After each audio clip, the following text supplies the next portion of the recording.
So in 1996, groups of researchers in Parma University in Italy discovered the mirror neurons, and I think this has been one of the most significant discoveries in neuroscience in the last couple of decades. And the fact that we mirrors to each other, with the image of the self reflected on the mirrors in others' brain. I think this is one of the most important aspects of self-consciousness, and the fact that our self-image is constructed on the strength of relationships with other people is, I think, is one of the most pressing and significant aspects of humanity. Having said that, it is quite interesting that the image of yourself reflected on others' mirrors are different from people to people. If you have somebody, then your aspect of a certain aspect of yourself would be reflected on that mirror.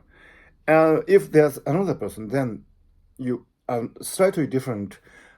modes of yourself would be reflected on that mirror. So that is why I think it is very important to have diversity of people as your friends, because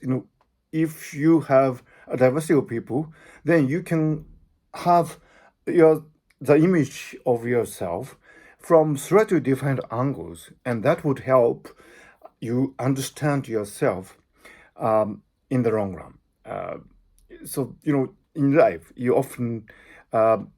experience sad episode where your words are taken out of context and you are misrepresented by a certain group of people. But even if that happens, that is actually slightly distorted reflection of yourself, which might actually help you understand yourself in the long run, even if that is not really the essential aspect of you. On the other hand, when you meet somebody who really understands you and who, discovers something that is unknown to you, even if somebody comes along and within the reflection of you in that person, you find hitherto realized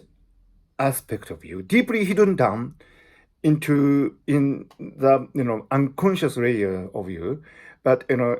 discovered by this really wonderful person, then you can actually meet a new dimension of you, and that is a really wonderful serendipity brought by this new relationship. So there are ups and downs in interpersonal relationships, and sometimes your image would be misrepresented and sometimes distorted. But in all, I think it is quite worthwhile to meet with other people, a diversity of peoples, because that way you can build a robust image of yourself over the years, which I think is one of the most rewarding perceptual and cognitive realizations that you can have in your life.